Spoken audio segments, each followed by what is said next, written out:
নমস্কার বন্ধুরা, good morning. তো বন্ধুরা কেমন আছো?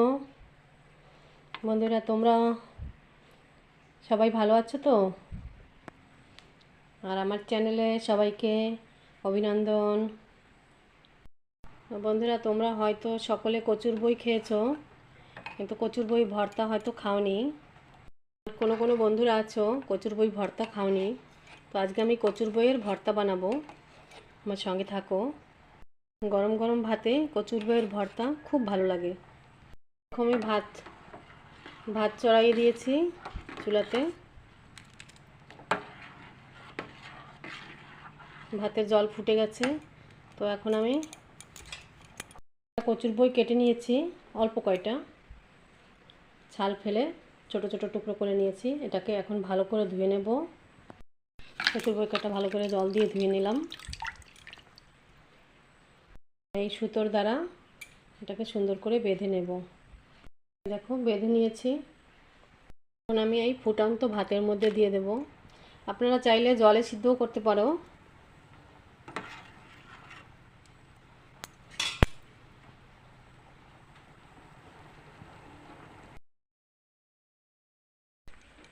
তো এই দেখো বন্ধুরা, ভাত আমার হয়ে গেছে।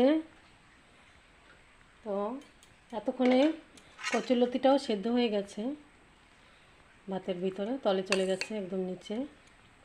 তখন এটাকে আমি বের করব।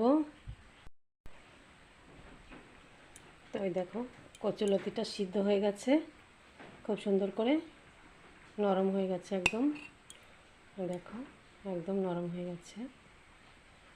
তো আমি এখন এটাকে বের করে নেব, ভাতের থেকে আলাদা করে নেব।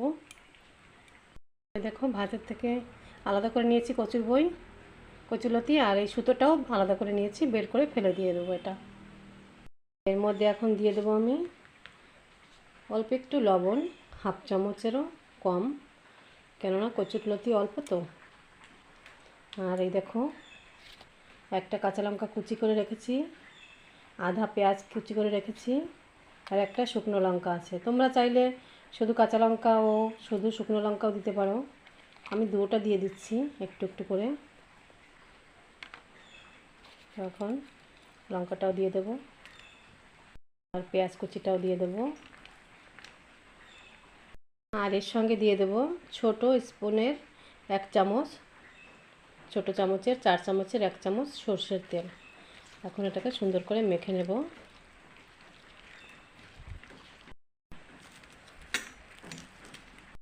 তো এই দেখো মেখে নিয়েছি। তো হয়ে গেছে আমার কচুরলতির ভর্তা। বন্ধুরা তোমরা চাইলে খুন্তি দিয়ে কেটে কেটে টুকরো টুকরো করে মিলিয়ে নিতে পারো, হাত দিয়ে না চটকালে, যার যেরকম ইচ্ছে। তো বন্ধুরা অবশ্যই এটা বানিয়ে খেয়ে দেখো, অনেক টেস্টি লাগে। ভেন্ডি সিদ্ধর থেকেও সুন্দর লাগে গরম গরম ভাতে। তো বন্ধুরা তোমরা সকলে ভালো থাকো।